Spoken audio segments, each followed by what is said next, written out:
the thing I wanted to talk about, right? Like what has been coming up for me this week is about what we spoke about in yesterday's call, like censorship, about being censored. And the thing that really inspired me today is I had this thought or insight about cancel culture, which is very much related to censorship.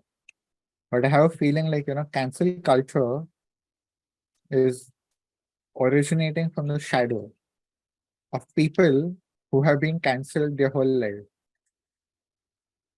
And they are basically just responding to that censorship. Like, basically, it's like, I have been cancelled, my voice has been taken away. So, who the hell are you to have a voice? If I can't have a voice, you can't have a voice. And it's just like the collective shame of culture, humanity, just going into one person and canceling them. But it's not just one person, it's just widespread cancellation, right? Like it's also bizarre that the people whose voices have been taken away are doing the same to others. And we are basically just creating this reality where everyone is silenced, everyone is put in a box, and everyone has to be perfect. Like for me, it's so shame-based, right? Like if you don't speak perfectly, if you are not perfect, just shut up. You have, and to be perfect in their heads is like you have to please everybody. You cannot offend anyone. This is, and much before cancel culture came, like I think it was preceded by this PC culture. Like PC led into cancel culture. But I think like, that was the progression, was like first people were put under this immense pressure of being politically correct. And then like especially celebrities who are not being politically correct started getting cancelled. And I think it's this is the box we are creating for this reality, is like we have to please everyone. But I think this is why, where is this coming from, is how we have been treated as children, where our family, our school, our teachers, our culture have basically cancelled us and not allowed us to be authentic.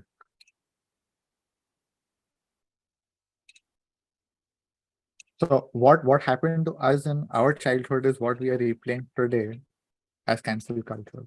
So if I believe that a lot of people have been cancelled since birth, like they don't, they just do not have the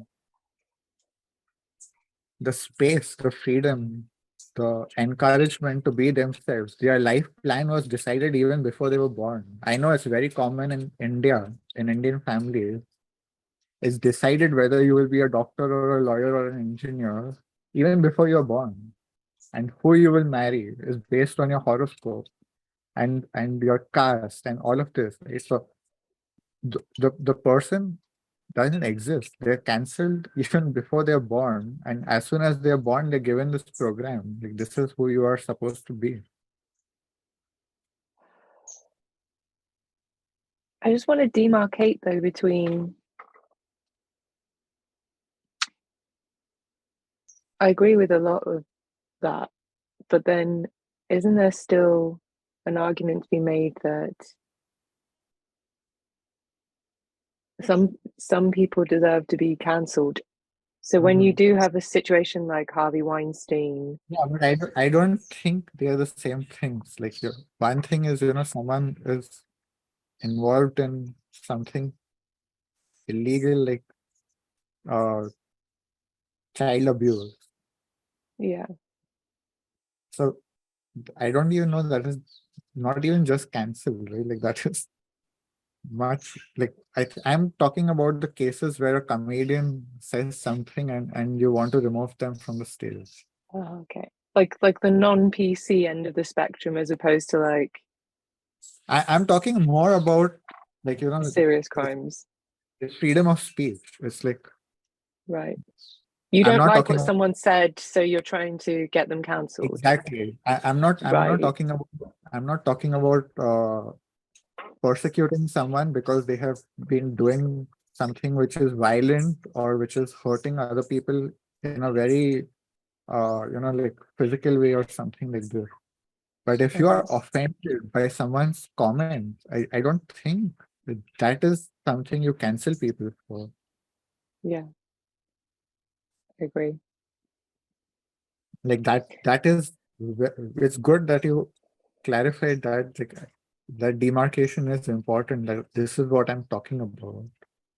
I'm not talking Yeah. about like like someone who is physically or been violent or abusive. Okay. And I don't even know how much of that is cancelled versus just like the law has to act and stop the abuse. Hmm. Yeah, it's interesting. Like the in some instances, especially with comedians, people will try to cancel them on the basis of like tolerance because they're saying, you are intolerant towards other people. So therefore, we will not tolerate that in you. And it's kind of Exactly. stemming from the same Com- thing. It's complete projection. Exactly. Like basically, it's like shut your mouth. I don't like you. Yeah.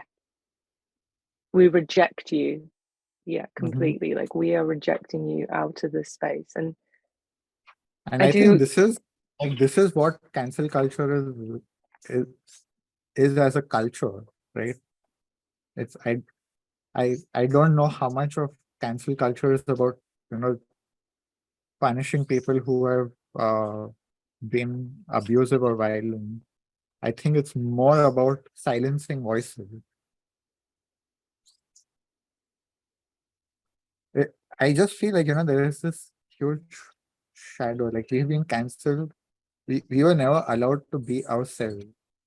And when we see someone else having that freedom, what happens with the shadow is either like there are several ways the shadow manifests. One is that someone triggers us and we get angry and we react, or we covet something that someone has. We see someone who is very free, we see someone who's powerful, we see someone who is rich, we see someone who's successful, someone who's authentic, and we can react in several ways. One is that we become we become jealous, we want what they have, or it bothers us so much that we have to shut them down. We cannot tolerate them having what we cannot have. And I think that this is what cancel culture is today, is shutting down what I cannot have. If I cannot have it, you cannot have it. The ones that are reacting have been massively cancelled by the world, like minorities, a lot of minorities that have been suppressed, like to be in the LGBTQ community is there's a lot of suppression there, and a lot of the cancellation is coming from that community nowadays. Even though it's about acceptance and coming out, but it's shutting down other. Like that's the dark side that is coming out. what about like people who do it from a stance of like justice? Yeah, and I thought about this too, right? Like the argument is that these comedians, especially who are making fun of whatever, like these communities, are being cancelled with the argument that they are encouraging these stereotypes and they're encouraging backward thinking. That's one way of looking at it. But these people who want to think that way are going to think that way. Just because you cancel a comedian will not change how masses think. And I think what is worse is that the tool that is being used is fear. cancel culture is basically creating a realm of fear that everyone is terrified of saying the wrong thing or they will be cancelled. And basically, this is terrorism. Like you're terrorizing people into conformity. And I really think that this is what happened to a lot of people who are now participating on the other side. They have been terrorized into conformity since childhood. Because there were serious repercussions for being gay, for example.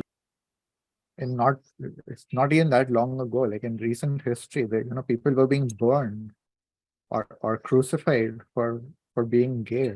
So there was a lot of terrorism around all of this, and I think basically the same is happening now. It's terrorism.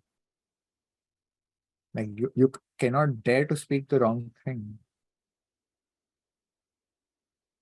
I see the thing is you want to break the stereotypes. It's not going to happen by putting people into fear. You try to put people into fear, they will either rebel or they will conform. And in both cases, you have not opened their mind. The only thing you have got is people who are terrorized or who are rebelling and angry and then creating more hostility.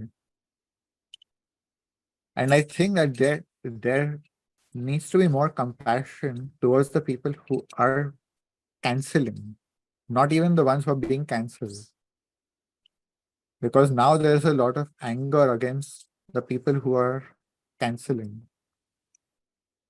And there's a lot of backlash against these people. But I think we need to understand where, and also the people who are canceling also need to look at the dark side of what they're doing. It's very convenient to say that, oh, this is not fair, this is for justice and whatever, but this is literally what governments and dictators do. I am doing it for a just cause. I am going to war for a just cause.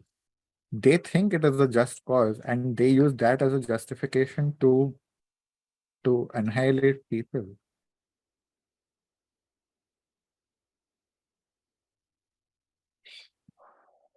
But I feel I feel compassion for the ones who are canceling also, because I can see where they're coming from.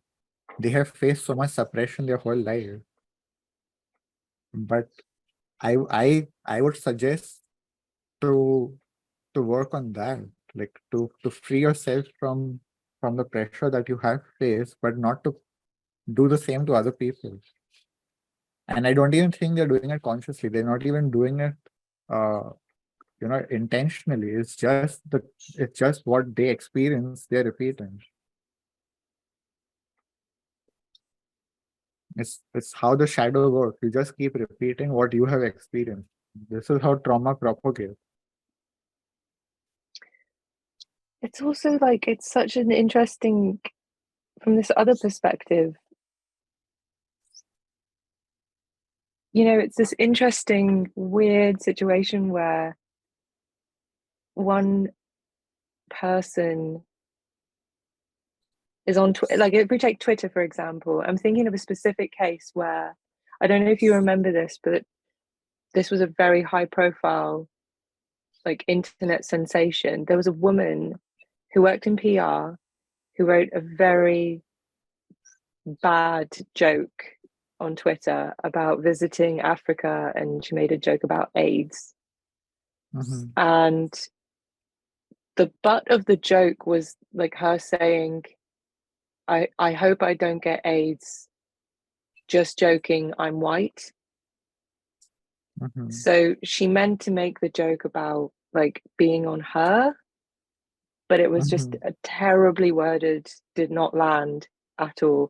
She sent the tweet just before she got on the flight to a country in Africa, I don't remember which. And the tweet went viral while she was in the air. So I think it was like a 9-10 hour flight. So when she landed, by the time she landed, like literally, like people on Twitter were like, holy shit, this woman has no idea what's in store for her. She doesn't know because she's got no Wi-Fi. By the time she landed, they were like, people at the airport waiting for her. She lost her job. Like her life was in pieces over this very badly worded, stupid joke that, like, she didn't actually mean any. Her intention was actually to make a joke about her privilege, and it just went very wrong. So, but the interesting thing was, so this was like a viral thing that happened in the space of like 9-10 hours on the internet. But like people like there's this thing that happens. It's like a snowball effect. I think in some instances people just think, well, I just want to chime in with my little funny bit, and it's just me. I'm this powerless person, like nobody, like anonymous being on the internet. I'm just going to make a funny joke about her terrible wording. But it's so easy to then keep piling on and keep piling on, isn't it? Like, because in some ways you're like, well, me as an individual, I have no power. But then, like, collectively, you do have power as a collective, like an immense amount of power. But nobody is thinking in those terms when they're doing it. So the actual like thought process involved in cancel culture is like very interesting to me, because yes, in some instances people are going in with the intention of like, I'm going to do everything in my power to make sure that this person falls as hard as they can. But in other instances it's just, well, what harm can I do? Like, I'm just writing a tweet, I'm making a joke, like I'm riding off the back of this, like I'm not really.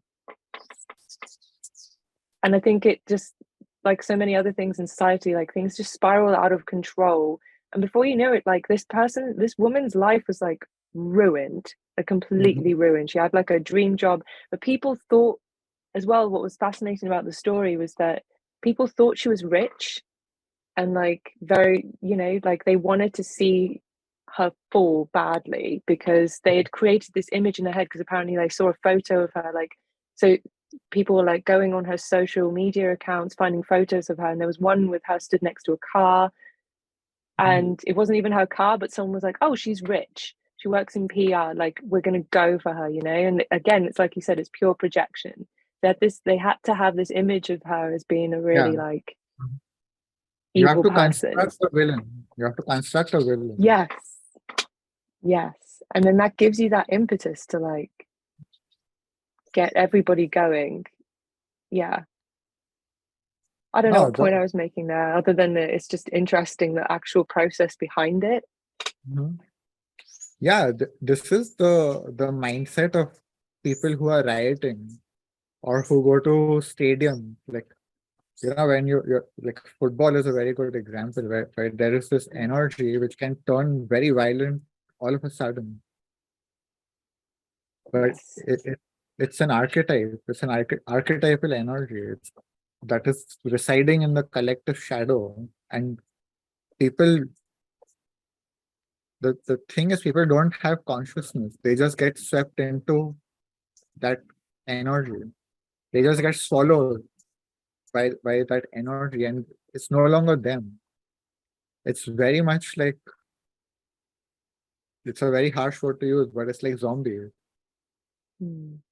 How they showed the fourth Matrix. It's really that swarm mode. Activate swarm mode, and people just go berserk. They cannot think for themselves anymore. They like the collective dialogue becomes so powerful, and they lack individuality. It again comes back to conformity. They have been programmed into conformity. So basically what is happening again is terror, right?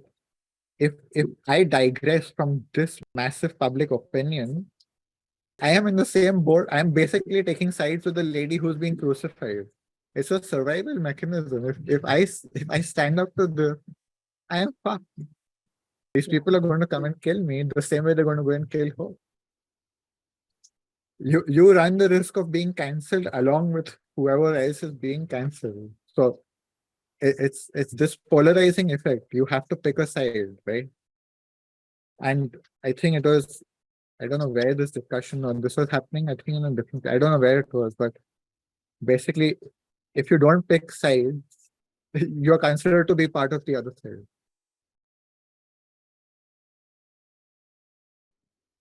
So if you are not voicing your concern and your dissent, you are basically part of the other side. You are a silent supporter. Is what they will call you. By not saying something against this, you are validating them or silently supporting them. It's not possible not to have an opinion nowadays. Like if you don't have an opinion, means your opinion will be assumed to be the opposite of what the person is saying.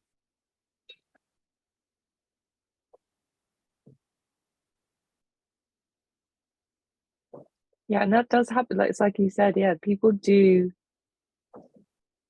that nowadays. That's like standard protocol in cancel culture is if like the main person goes down, and then anyone then people start going through like the history of anyone they've had contact with, and then they'll go for those people and try to cancel those people as well for just having had a conversation with them, not even to do with the topic itself that is later come into light. It's just you deserve to be cancelled for having known or been in the same room as this person. Because why? Yeah, what is that? Like that's not even, they haven't said anything that would agree with that stance. Like why do we then need to go further afield? And it's like a swarm of locusts. Swarm more, literally. Like I loved that term in the fourth matrix. So swarm more. This is literally how people become. There is no individual thinking anymore. It's just a swarm of locusts. And how do locusts operate? They will just destroy anything in the path. Yes. They don't stop at one. It's just to keep going. It's a train of destruction. But That that is mob why I'm mentality. saying, yeah, that's why I'm saying it's exactly the mob mentality, but it's the archetypal energy. It's just once you get possessed by that, that is running through you, it's operating through you. You are not you anymore. You're not thinking for yourself. And this is why, it comes back to what I was saying before is until people heal themselves, they are what has happened to them, their own suppression. And by healing themselves, they will develop their individuality, their authenticity. Until they do that, they are completely vulnerable to this group mentality, this archetypal energy. Because that is literally the hole through which the archetype enters to possess you. Because you have that suppression within you, because you have experienced that and you're traumatized through that, you can be taken over through that.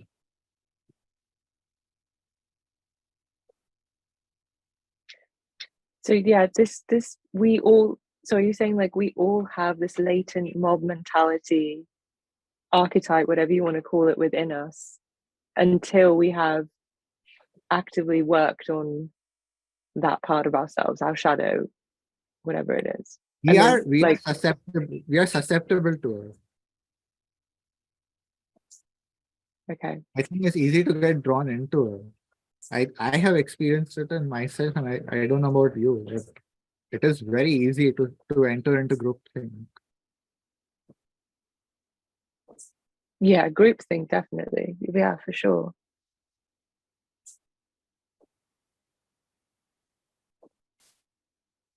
Like to develop individual thinking is a process. It's something that you have to train yourself to do. It's not going to happen automatically. We are not trained to think for ourselves. We are trained into conformity. The saddest part is that the people who are canceling don't realize that they're doing exactly what happened to them. They are literally doing what they resent.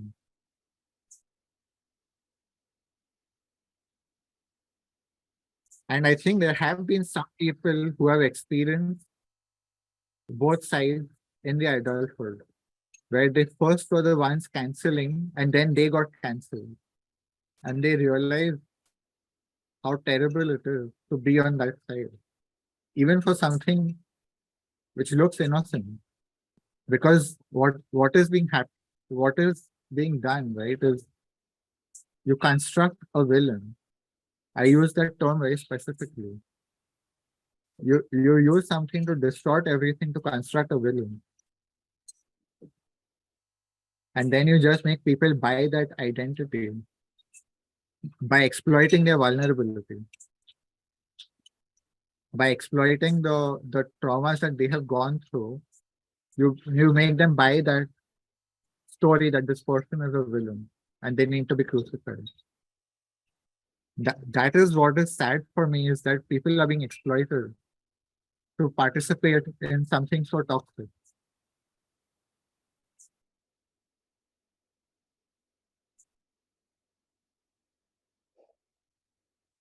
Yeah, it's because it happens like, yeah, that mob mentality, or right. I'm thinking about when you said riots, we had in England, we had some riots, I think about a decade ago now, I can't remember, in London. And it was mostly young people, like very young people who were participating. They just, for days, like just set a lot of London on fire and were just like looting like small businesses. Like there was no aim, there was nothing, like it was just people, young people, and they were really angry. And for a while afterwards, people were trying to work out like what happened, why did all these people just all of a sudden decide to set places on fire and loot for no reason. And the only thing they could come up with was that it was just they felt powerless. They were just very angry at like political situations going on in their neighborhoods. Like it was specific areas that were the worst hit. And they just, yeah, they said like it was the disenfranchised and marginalized, and just they felt so powerless. That was the only thing they could come up with, so they had to express it somehow. The people who are in that category are very vulnerable because they have been exploited their whole life. And these people are being exploited even today with political agenda. See what happened with Trump. Trump is exploiting people's wounds to make them enter into the mob mentality. He's exploiting their insecurity. Yeah. That is how you get people to participate in such activities, is to exploit their insecurity, their vulnerability, their fear. Under the guise of empowerment, you make them look like you are on their side. You make them look like you're doing it for them, but these people are not doing it for anyone but themselves. I don't even know if they're doing it for themselves. But it's just this. It's like this archetypal energy, the way it enters is through wound.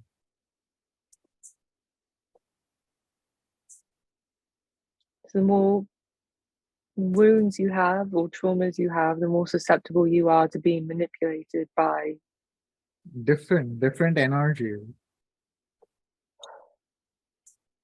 Because it's, again, it comes down to things like shame and guilt. If you are not on our side, there is something wrong with you, or you are doing the wrong thing. If you have a lot of shame and a lot of guilt, you will feel, oh, there must be something wrong with me, that I am not supporting my friends. I am not, like, I am part of the problem. If I am not fighting, I am part of the problem. But also like from an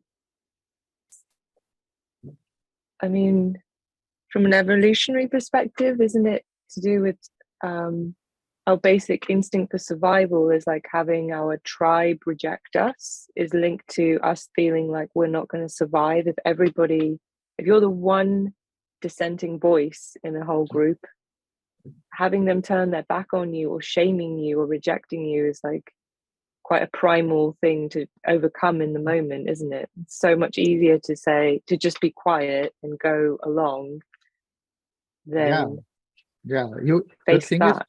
today you can't be quiet. You have to say something. Yeah, in the moment, you have to have thought through your stance on something as it's happening in real time in the moment, because every minute that goes by, someone can calculate that and use it against you later on.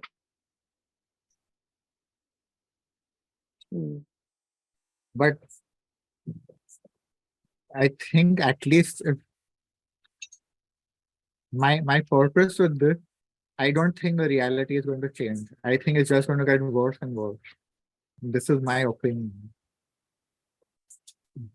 But I think even if one person understands what's going on through this conversation, for me, that is my objective, is that you can heal your traumas and you can develop your individuality and your voice and have your own opinion without entering into this fear and terror that people are trying to impose on you. The only way that they will succeed is if you give them the power. There have been some very strong celebrities who have not allowed themselves to be cancelled. And I love that. Like I see someone like who's this black comedian? Dave Chappelle? Yeah. They tried to cancel him several times. The guy just keeps going and he keeps doubling down on his message. And I love that. I love that. Not because I agree with his message, but because he doesn't give his power to people. He doesn't allow someone to cancel him. And I think the same was with Joe Rogan. I love the guy. I don't agree with everything he says or everything he does, but he doesn't give his power to people. That I love. And I like that is the example that people have to use, that you can have your voice and not be cancelled. I have seen people using cancel culture as an excuse not to be successful. Oh, if I speak my voice, I will be cancelled. At least speak your voice first. You don't even have the balls to speak your voice. Cancel culture for some people has just become an excuse not to not to be themselves, not to be authentic. It's a very convenient excuse. If I'm authentic, then people will not like me. Well, if you want to use it as an excuse to not be authentic, that is on you. But the idea is to find the people who resonate with your voice and to tune out the noise. I think this is what people like Chappelle and Rogan are doing, is that they're tuning out the noise. These are the people I admire most, is the ones who prioritize authenticity over being liked, because I wish I was in that space, but I'm definitely not there yet. And for me, it's the other way around. And I love seeing examples of people who have prioritized their authenticity. Let's see, what is interesting with you is that you recognize this and you use them as model to embody. Like, I want to learn something from them. Instead of destroying them, instead of being jealous in a toxic way, you want to have what they have, but you want to learn how to do it for yourself rather than telling them to shut up. Yes. Can we also just touch upon what I think is really key here, is you've mentioned to me before, and I think this is a really important concept, is like, okay, so there's the perfectionism of like my idol has to be perfect, and if they say like one thing that doesn't completely match with how I think or feel, then that's it. Just dismiss and throw them away completely. And then there's also the who is saying versus what they're saying. Yeah, it's like there are groups that are canceling people just because of who is saying this. Like Joe Rogan had an interview recently where he was talking about this, like if a black person said the same thing, people would applaud it. And if a white person said that, they would be killed. It's just substituting one word and the color of the skin. Instead of listening to what someone is saying, you are putting the emphasis on who is saying it. And I think that is very problematic because that is what leads to idealization and blindness. When you respect someone and you just accept everything that they say as gospel, that is problematic because you stop thinking for yourself. Most people, myself included, speak in half truth, unconsciously. They will say something which is true, and along with that will come a lie. But that lie is slipped in most of the times unconsciously. But people, when they are not thinking for themselves, cannot distinguish the truth and the lie. And they buy the whole package. So that's why I always emphasize, don't believe what I'm saying. Think for yourself. Reason, try it out. Listen to what I'm saying and take what works for you. Don't buy the whole package. But that's how I think. It's like when you put someone on a pedestal and just think everything that they're saying is the word of God, which is what happens with a lot of gurus. That is a very dangerous place because then it leads to the second part of what you were saying, or what you reminded me of, is that when you idolize someone and then you topple the idol because they said something or they did something that doesn't agree with you. So why can't people have an opinion that you don't like? Like, what is the problem with them? Why can't your friend or your family member or whoever, your teacher, your guru, your idol, why can't they have an opinion that doesn't match yours? Why do we have to agree with every single thing? A lot of people will break friendships over a difference in opinion. That is not a friendship. If your friend is only worth your opinion, that is not a friendship. That is conformity. That is terrorism. If you don't agree with what I think, what I believe, you are not my friend. Guys, yes, I am not your friend because I don't want to be your friend if I only have to think what you think and I only have to believe what you believe. I want my friends to have differing opinions so that I can expand my mind. If everyone is just thinking the same thing, fuck, that's the most miserable state of existence for me. To celebrate uniqueness, to celebrate individuality, that is where I come from, not conformity. Especially not conformity through terror. Like, that is the lowest form of existence, in my opinion. It comes back to um, one of the taglines that I use for my work, my website, is we don't teach you what to think, what to feel, and what to do. We teach you how to think, how to feel, and how to do. And there's a world of difference in the two. And the reason that I even need to offer this is because the world does not offer this. The world is not teaching you how to think. and how to feel. They're telling you what to think and what to feel and what to believe.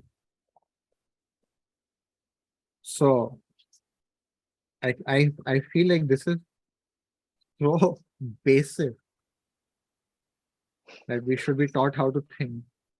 And people think they know how to think because fuck, I'm thinking all the time. So of course I know how to think. But no, you don't know how to think. You know how to think automatically. You don't know how to actually think independently. You don't know how to think consciously. You just think what you have been trained to think, what you have been told to think.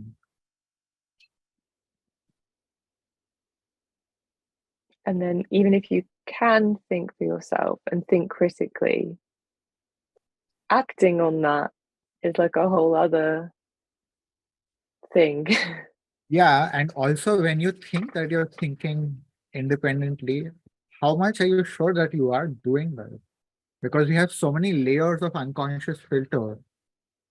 So we may disqualify the first thought that comes and say, "Oh, I'm thinking for myself," but we have hundreds and hundreds of layers of conditioning through which we are thinking, which we don't even realize because that's part of the unconscious.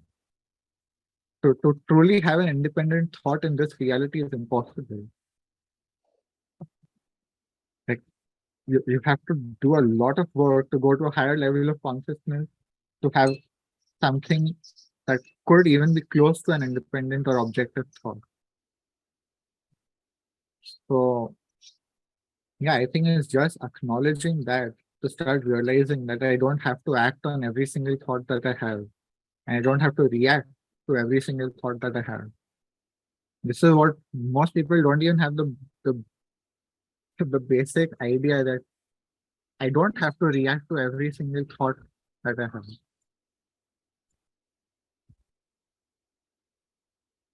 And I created a new discussion section on the blog or on the publication. And one of the discussions I have opened up there is that not every thought that passes your mind belongs to you, which is kind of relevant to this. Like a lot of the thoughts that are passing our mind are other people's thoughts that we have internalized. Like I think I have said whatever I wanted to from my side. You have any closing thoughts? Can you just say a little bit more about not having an opinion? I guess I want you to validate that it's okay to not have opinions on things. Do I need to validate or do you need to give yourself permission? I think probably the latter, But yeah, like even to make it obvious that you can give yourself permission not to have an opinion. And if someone thinks that you are in the opposite party just because you have not had an opinion or voiced an opinion, fuck them. Like, why do you give a shit about such a person? Why do you care about their opinion so much? Because it's only their opinion that you belong to the other party. You know that you don't. So why are you getting so offended and triggered by someone else putting you into another party or other category? You know who you are. Don't allow other people to define you.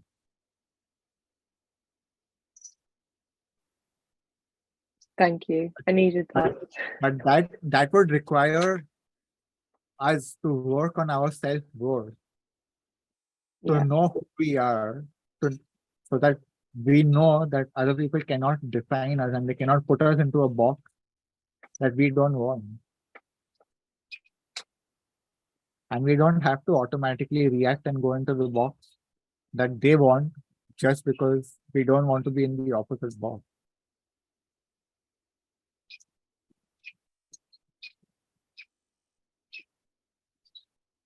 Yes, presumably, if I have over the years of working on myself, if I start to accumulate more of myself, then I probably will have more opinions anyway. Like, I probably will know what my authentic feelings are in any situation in the moment. But until I get to that stage, I'm happy to maybe not have an opinion, not form one immediately. No, I don't even, I think you already do.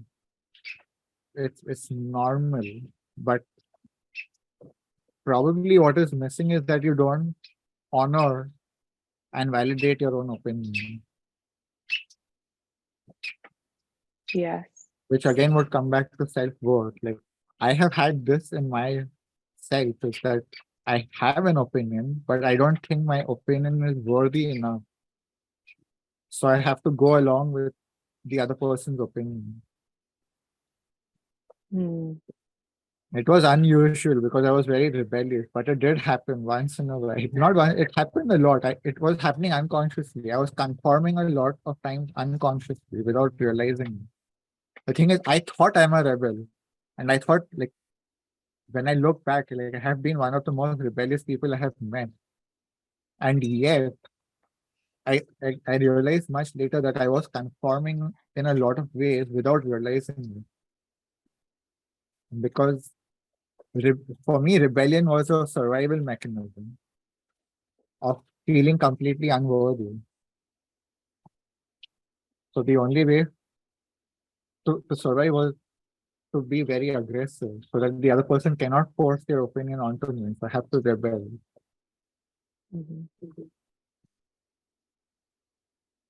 But yeah, I don't have an opinion on many topics because I don't know a fucking shit about them.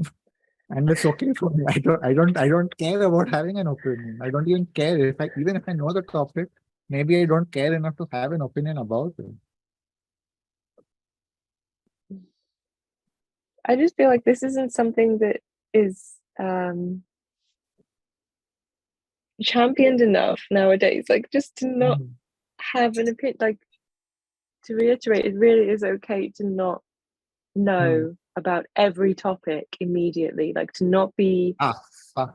so informed, and then even if you are informed, that it's really okay to just say, I don't know enough about it, or I do and I don't care enough about it to form an opinion. I used to be someone who had an opinion on everything compulsively because it was again out of insecurity of looking stupid. And luckily, I got feedback on that during my own training about how annoying it was to have an opinion about everything. And obviously, initially I was offended, but I was so thankful because it was such a relief to tell myself that I don't need to know everything. I don't need to have an opinion on everything. I can just relax and don't not care about it.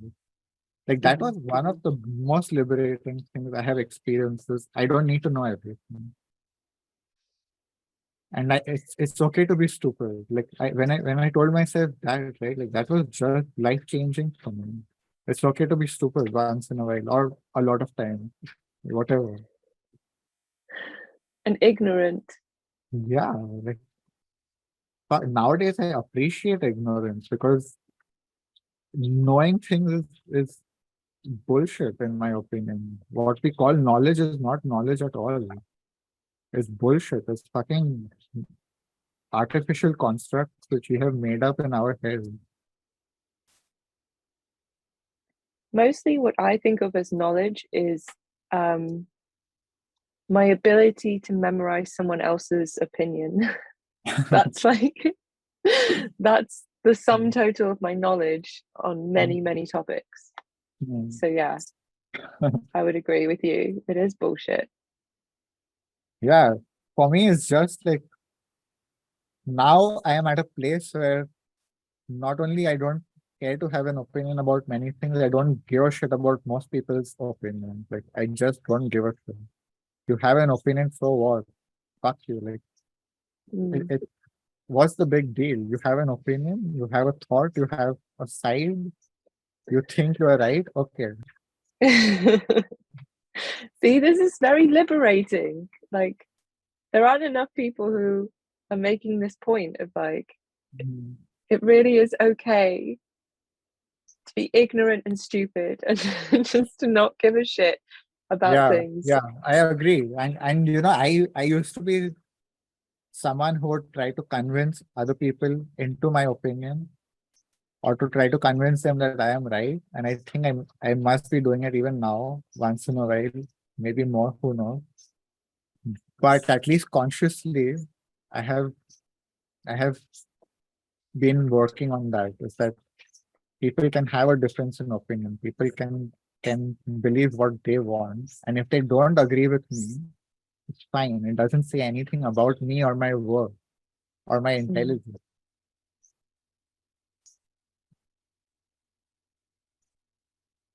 That insecurity was very strong in me. Like it was torturing me, but at some point I just overcame that, and it was such a relief. It was such a relief. I don't know if there's any other word for it. Liberation.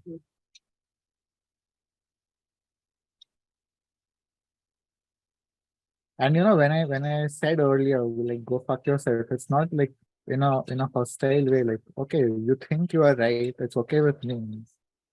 And if you think I am wrong, it's okay with me. Like I don't care if you think I am wrong. I don't care if you think there's something wrong with me. I know who I am. Whether you praise me and put me on a pedestal, or you destroy me and you call me the devil, I don't give a shit. I know who I am.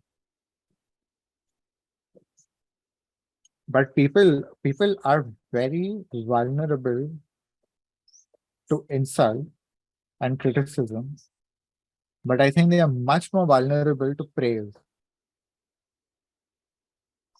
because people are starving for praise. And when they get it, they can be completely hypnotized and manipulated. And a lot of people manipulate others through praise. Yeah, I think a lot of times people are just buttering up someone. Like this is known, right? Like this is a known behavior. To butter up someone is like considered to be a skill. But the reason it works is because people are starved for praise and compliment. So the moment they get it, they're like, they are completely in a trance. They don't know what has hit them. I have experienced this, like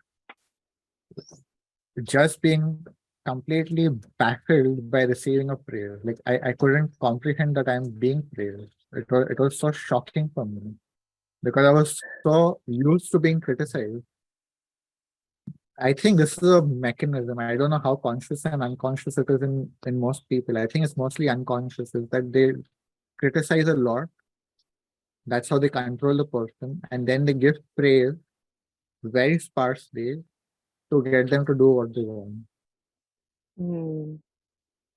It's very manipulative, but I think this manipulation happens a lot at an unconscious level. I don't think it is something intentionally suggested, but I have seen it happen a lot.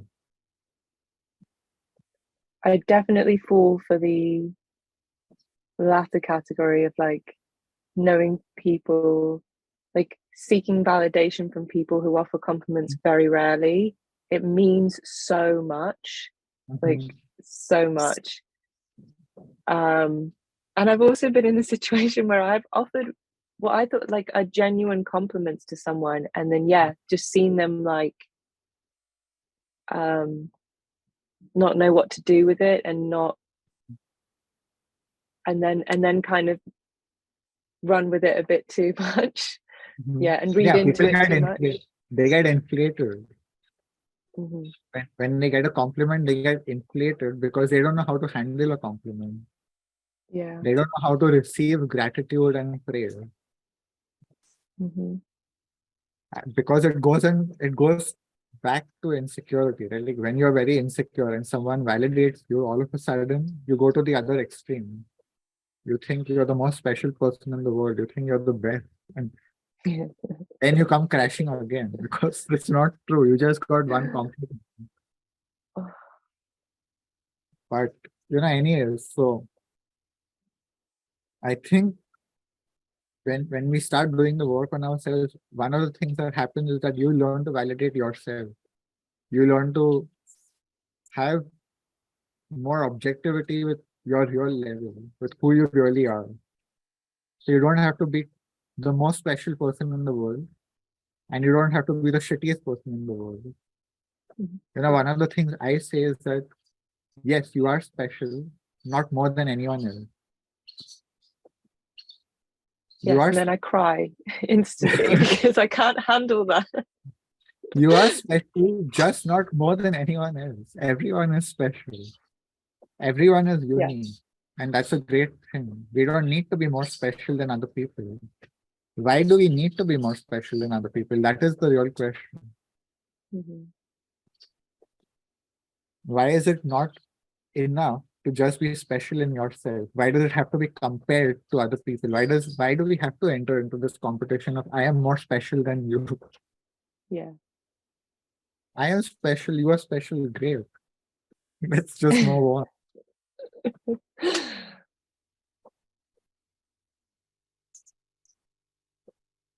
Oh, that made me really sad when you mentioned about like how starved people are of compliments. You know what else? Like, I feel I They're don't they're like the full of they're full of criticism and starved of compliment. but starved of genuine compliments as well. Of Like course, authentic. of course. Yes. This is what Very gets good me. point. Very good point. If someone compliments me, like, and it's a genuine, like, it's a genuine compliment. It's not just an offhanded Yeah. reaction, automatics, whatever, like blah bullshit. Someone's just trying to be polite or Yeah. trying The to be usual the likable and usual friendly. the usual empty nature of people's talk. Like they Yeah, just say things to say them. They don't really mean anything by it. yeah. You're And then great, you're when awesome. Like it just doesn't mean anything anymore. You're awesome. Like fuck, what does awesome mean anymore? Becomes so trivial to use these words. Magnificent. Everyone is magnificent. The other term, which is completely unrelated, but nowadays everything is a masterclass. Like, what the fuck does what the fuck is a masterclass now? Everything is a masterclass. Everyone is launching a masterclass on every random topic. The words have completely lost their meaning. It's like Mhm. if one word it becomes a successful marketing strategy, that's the end of the word because everyone's going to use it. Yeah, And sadly, this, yes. the same happens with words that are used like compliments, fabulous, magnificent. They have no meaning anymore. But when someone says them with meaning, you can feel it, and that is stunning because all of a sudden the word is not empty, and you can actually feel something. Oh, ow. Even you saying that, I'm like, I can remember, yeah, that moment of like, and like to feel like as if you're really seen by someone Mhm. in a moment of like empty, um just superficial Yeah, shit chat. Like, oh, it's, yeah, you feel connected in some way, and that is very hypnotizing. It's like it's really powerful. it's So yes, powerful. It can be. It is hypnotizing only if you're not centered in yourself. Only if you are wounded and insecure, then you enter into a trance because you are not used to it. But if you have done the work on yourself, you can genuinely receive appreciation, you can genuinely receive compliments and not get inflated by it. You don't yeah. get drunk with power, as this term. Like that is literally what is happening when you get that compliment. Like you said, it's powerful, but then you become drunk with power. You literally Mhm. are in a haze. You are in a trance. You don't know what to do, Yes. and you usually will end up doing something inappropriate.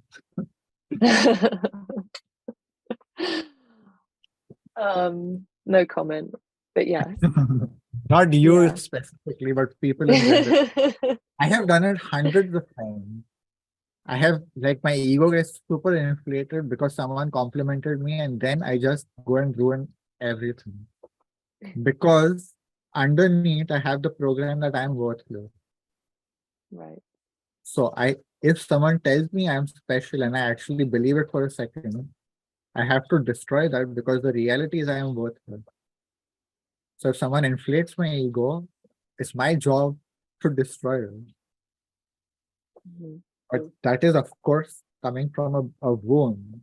I'm saying all this sarcastically. I don't actually mean like, that's just my style of talking. But yeah, like when you're wounded and you believe that you are worthless, then someone trying to make you feel worthy, you have to negate it.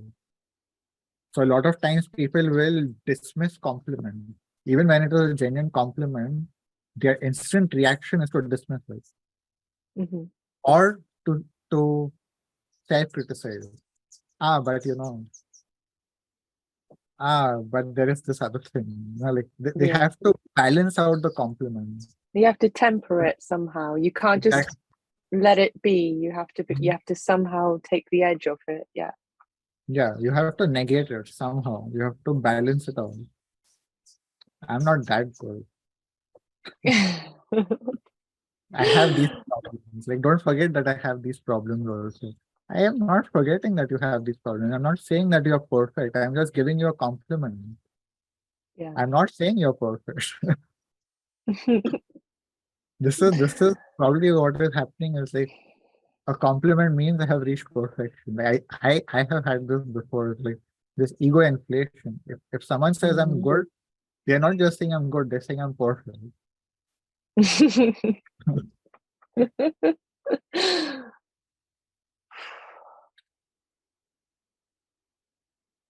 It's just very sad to think like, yeah, we are a society of people who are starved of,